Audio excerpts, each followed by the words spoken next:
So at half-time in the minor hurling semi-final between Clare and Dublin, Clare leading 9 points to 7. Cyril Farrell, Tomas McCahey and Gerlach Nan here in our Croke Park studio. Cyril, one of the things about Dublin was they got a fairly heavy beating from Kilkenny in the Leinster final, but they actually played quite well that day.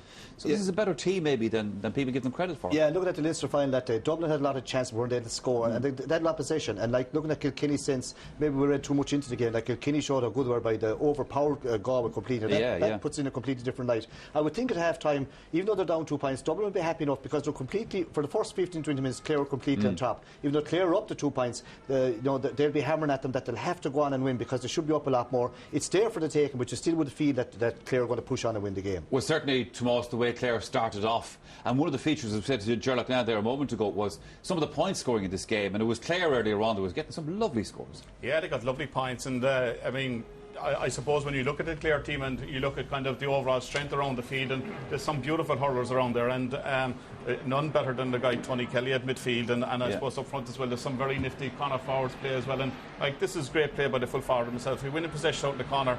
Sometimes you see guys maybe looking to throw the ball up and just waste possession. He looks up, looks at the man out that's coming out to the midfield, and there's a spare man, and looking off the left hand side.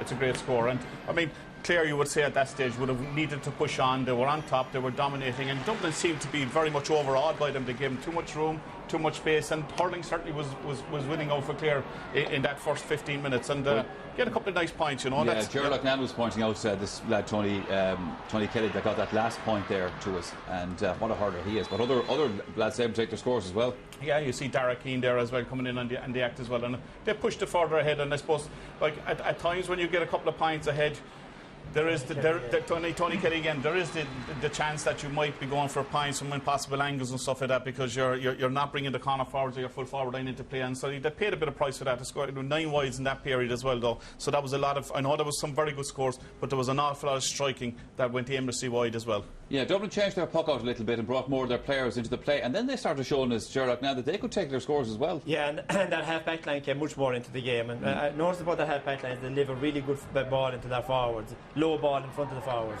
Now they've picked off terrific points. Kilkenny at centre forward, Kilkenny, Cormac Costello in the corner, and Lynn Whelan. A great point here coming up from Lynn Whelan. I think this is the one from the side. This is Kilkenny here. This is Kilkenny's point. Yeah. You know, that's a terrific point. Look at the distance is outside the 50-metre line, under pressure, puts it over the bar. This is probably Whelan. Ball played out towards the side, turns inside, not marked closely enough.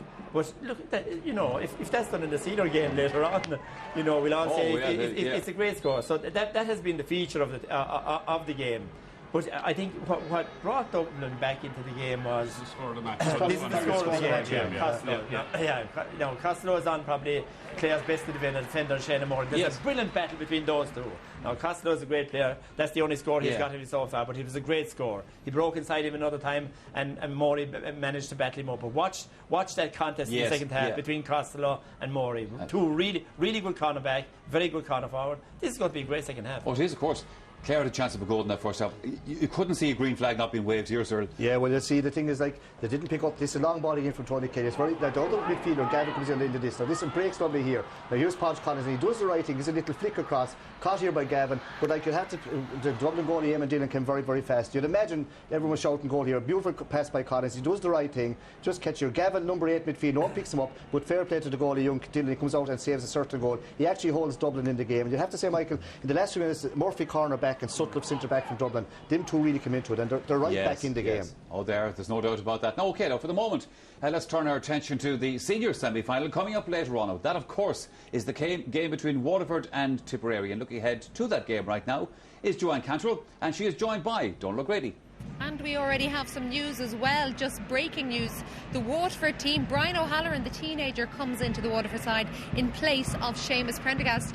Donal O'Grady, that was a rumour that was going around. What do you make of it? Well, I think it was rumoured that either Ken McGrath or Brian O'Halloran would be in the attack, and I feel that, you know, that Brian O'Halloran could be used inside maybe to try and run Paul Curran possibly, and that you know, leave enough space in there for himself. He's a very speedy little player. He's young. He's plays with a Clashmore team, and you know, that himself and Milan could be left inside, and that, you know, that Waterford would try and isolate these two to get goals against Tip. Trying to expose the fact that Tip have had problems at times in their defence, particularly that full back line. Well, they looked a little frail against Galway at times, and I suppose you know, the way you get goals is to pressurise the full back line, and I think that they're going to pressurise them with a bit of pace. Now, we haven't heard anything regards the Tipperary team. Owen Kelly was named during the week. He has serious problems with his back.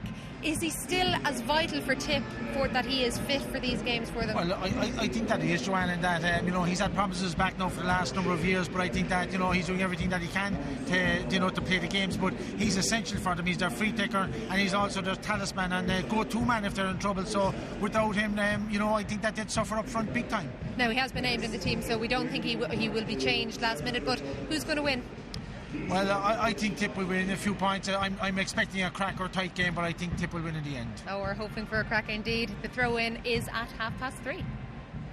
It is indeed. Back here in studio, we're looking forward to the second half of the minor semi-final between Clare and Dublin. Just before that, gentlemen, that change in the Waterford team, what do we make of that? Well, you see, Brian Holland was centre forward on the minor team last year, a very, very young player, but a really, you know, people have huge hopes for him to be a great senior player.